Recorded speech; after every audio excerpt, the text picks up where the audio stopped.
আসসালামু আলাইকুম, আমি doctor Anharur Rahman, general laparoscopic surgeon. আজকে আমরা একটা খুব কমন একটা টপিক নিয়ে কথা বলবো। এই ভিডিও নিয়ে আমরা আরও বলেছি, আমি আবারও বলছি একটা জনসচেতনতার জন্য। যে রোগটি নিয়ে কথা বলবো সেটা হলো অ্যাপেন্ডিসাইটিস। আপনারা অবশ্যই জেনে থাকেন, অনেক সাধারণ মানুষই জেনে থাকে, কিছু হলেই স্যার আমার অ্যাপেন্ডিসাইটিস হয়েছে। আজকে আমরা জেনে নিই আসলে অ্যাপেন্ডিসাইটিস জিনিসটি কী। শুধু দর্শক, অ্যাপেন্ডিসাইটিসটা জানার আগে আমরা জানি আসলে অ্যাপেন্ডিক্সটা কী। অ্যাপেন্ডিক্স হলো আমাদের শরীরের একটি অঙ্গ, দেখতে কিছুটা কৃমির মতো ছোট একটা অর্গান। সেটা কিন্তু একটু 10 সেন্টিমিটার এবং এটা থাকে আমাদের খাদ্য নালীর একটা বর্ধিত অংশ আমরা বলে থাকি। বেসিক্যালি এটা আর কোনো কাজ নেই, কিন্তু এটা বলে থাকে রিসেন্টলি যে এটা আমাদের শরীরের রোগ প্রতিরোধ ক্ষমতা অনেকটি হেল্প করে থাকে। কিন্তু ওই বর্ধিত অংশটি আমাদের জন্য কাল হয়ে দাঁড়ায়। আমাদের বেশিরভাগ রুগী আমাদের কাছে এই ব্যথা নিয়ে আমাদের কাছে প্রেজেন্ট করে। যখন এই বর্ধিত অংশ বা অ্যাপেন্ডিক্সে ইনফেকশন হয় বা ইনফ্লামেশন হয়, তখনই আমরা বলে থাকি অ্যাপেন্ডিসাইটিস। রোগী প্রচণ্ড ব্যথা নিয়ে আমাদের কাছে আসে। এখন আমরা জেনে নেই অ্যাপেন্ডিসাইটিস কেন হয়ে থাকে বা কাদের হয়ে থাকে। অ্যাপেন্ডিসাইটিস কিন্তু সবারই হয়ে থাকে, ছোটো বাচ্চা থেকে শুরু করে বড়দের সবাই হয়ে থাকে, কিন্তু বড়দের বেশি হয়ে বলে থাকে আমরা ফার্টাইল এজে বেশি হয়ে থাকে। বাচ্চাদেরও হয়ে থাকে, কিন্তু বাচ্চাদের কমন হলো মেজেন্টেরিক লিম্ফোডেনাইটিস বা অন্যান্য নন স্পেসিফিক অ্যাবডোমিনাল পেইন। অ্যাপেন্ডিসাইটিসও হয়ে থাকতে পারে। এখন অ্যাপেন্ডিসাইটিসে আসলে কেন হয় বলা হয়ে থাকে, অ্যাপেন্ডিক্সের ভিতরে ছোট্ট একটা লুমেন থাকে, যে কোনো কারণে যদি এটা অবস্ট্রাকশন হয়ে যায়, সেটা একটা খাবারের কণা দিয়েও হতে পারে বা একটা শক্ত পায়খানার টুকরা দিয়েও হতে পারে, অথবা আপনি একটা পচা ফুড খাবার খেলেন, সেটাও ইনফেকশন দিয়েও তার অ্যাপেন্ডিসাইটিস হতে পারে, ইনফ্লামেশন হতে পারে। তাহলে রোগী কীভাবে বুঝবে অ্যাপেন্ডিসাইটিস হয়েছে? প্রথম কথা, রোগীর যেহেতু পেটের একটা অর্গান, প্রথমে রোগী প্রচণ্ড ব্যথা নিয়ে আসে। নাভিটি সাধারণত একটা টিপিক্যাল ফিচার নিয়ে আমাদের কাছে আসে। সেই ব্যথাটি প্রথমে নাভির চারপাশে থাকে এবং ব্যথাটি কিছুক্ষণ পরে ডান দিকে নিচের অংশ চলে যায়, অর্থাৎ ডান দিকে কুচকির উপরে ব্যথাটি শিফট হয়ে যায়। সেটাকে আমরা বলি রেফার্ড পেইন বা শিফটেড পেইন আমরা বলে থাকি। তাহলে রোগীর এটা ব্যথার সাথে আর কী থাকে? রোগীর প্রচণ্ড ব্যথার সাথে বমি হয়, বমি ভাব থাকে। কিছুক্ষণ পর রোগীর জ্বর আসে, রোগী দেখা গেল জ্বর নিয়ে আমাদের কাছে প্রেজেন্ট করে। তাহলে these are the common symptom অ্যাপেন্ডিসাইটিসের। তাহলে এখন আমরা যখন অ্যাপেন্ডিসাইটিস হলো, তাহলে আমরা কীভাবে বুঝবো বা কী পরীক্ষা করলে বুঝবো? প্রথমত সাধারণত অ্যাপেন্ডিসাইটিস কিন্তু ক্লিনিক্যাল ডায়াগনোসিসই বলে থাকে, অর্থাৎ অনেকে এসে বলে যে স্যার আল্ট্রাসোনোগ্রাম করি বা একটা সিটি স্ক্যান করি।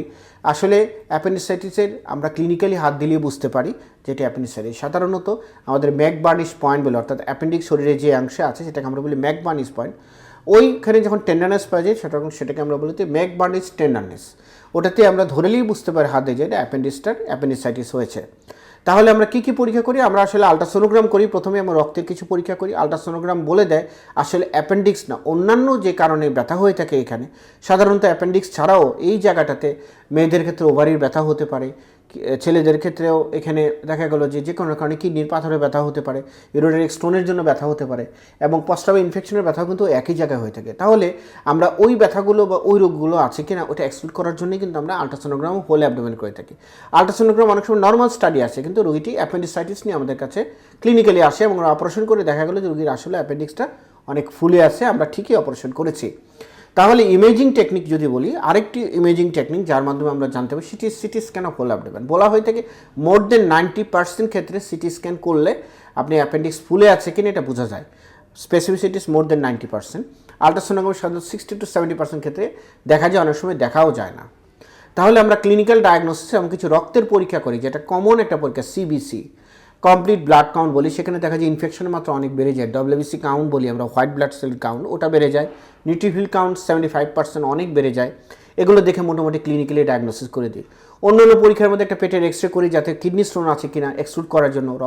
একটা ইউরিন আরএমই করি, যাতে প্রস্রাবে ইনফেকশনটাকে এক্সক্লুড করার জন্য। এগুলো সাধারণত নর্মাল আছে। এখন আমরা রোগীকে প্রিপারেশন করি ট্রিটমেন্টের জন্য। এখন ট্রিটমেন্ট কীভাবে করি? দুভাবে করা যায়। প্রথমত কনজারভেটিভ ট্রিটমেন্ট অ্যান্ড সেকেন্ড হলো সার্জিক্যাল। কখন আমরা কনজারভেটিভ করি? সাধারণত রোগী আমাদের কাছে আসলো, দেখা গেলো রোগীর পেটের মধ্যে চাকা হয়ে গেছে, অ্যাপেন্ডিক্স হয়ে একটা ফুলে আসে, ফেপে আসে, হ্যাঁ, সেই অবস্থায় আমরা সার্জারি করতে পারি। তখন আমরা কনজারভেটিভ অ্যান্টিবায়োটিক, ব্যথার ওষুধ রোগীকে না খাওয়াই রাখি। হ্যাঁ, দেখা গেলো আলটিমেটলি রোগী প্রায় 8-10 দিনের একটা কোর্স হসপিটালে ট্রিটমেন্টের মধ্যে থাকলো। তারপরে রোগী ভালো হয়ে গেলে আমরা আফটার 6 উইকস সার্জারির জন্য বলে থাকি।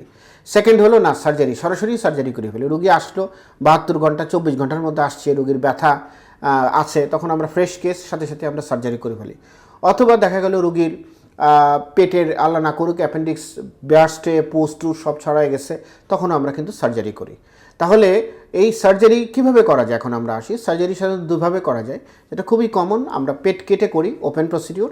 আর সেকেন্ড হলো ল্যাপারোস্কোপির মাধ্যমে করে থাকি। এবং ল্যাপারোস্কোপি এখন অত্যাধুনিক, যেটা নিউরোস্কোপি বা মিনি ল্যাপারোস্কোপির মাধ্যমে এই অ্যাপেন্ডিক্স করা যায়। যদি বলেন কোন সার্জারি সবচেয়ে বেস্ট, বলবো laparoscopic surgery the best for the patient. Minimal pain, সুন্দরভাবে দেখা যায় এবং রোগীর রিকভারি রেট অনেক ভালো। এখন আমরা জেনে নিই সর্বশেষ যে আসলে অ্যাপেন্ডিসাইটিস হলে আমাদের দেশের মানুষ বেশি আচ্ছা আসছি, করব, ব্যথা কমে গেছে, পরে সার্জারি করব। আলটিমেটলি কিন্তু অ্যাপেন্ডিক্স কিন্তু যদি কমপ্লিকেশন ইজ গ্রেভ কমপ্লিকেশন। কী কী কমপ্লিকেশন হতে পারে, জটিলতা হতে পারে জেনে নিই।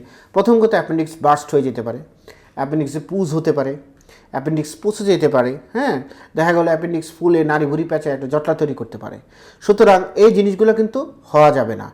অ্যাপেন্ডিসাইটিস হলে সার্জনের কাছে যেতে হবে, ট্রিটমেন্ট নিতে হবে, সার্জন যেভাবে অ্যাডভাইস করে আপনি সেভাবে ট্রিটমেন্ট নেবেন। আদারওয়াইজ যদি কখনো পারফোরেশন হয় বা ফুটো হয়ে যায়, অ্যাপেন্ডিক্স পচে যায় বা পুষ ছড়ায় যায়, তাহলে কিন্তু রোগীর জন্য ভোগান্তি অনেক।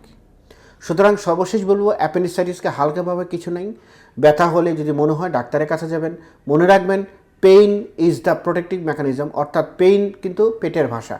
পেইন আপনাকে বলে দেবে যে আমি ভালো নাই, আমাকে ডাক্তারের কাছে যাইতে হবে। সুতরাং আপনি ডাক্তারের কাছে যাবেন, সার্জন যেভাবে অ্যাডভাইস করবে সেভাবে ট্রিটমেন্ট নেবেন। নিজে থেকে কোনো ট্রিটমেন্ট নেবেন, কারণ অ্যাপেন্ডিসাইটিসের কমপ্লিকেশন কিন্তু রোগীর জন্য ভালো না। আপনারা সবাই ভালো থাকবেন এবং চিকিৎসা বিষয়ে কোনো পরামর্শ জানতে হলে আমাকে ফোন দিবেন, হোয়াটসঅ্যাপ আছে, ফেসবুক পেজ আছে। আপনাদের সবাইকে ধন্যবাদ, ভালো থাকবেন।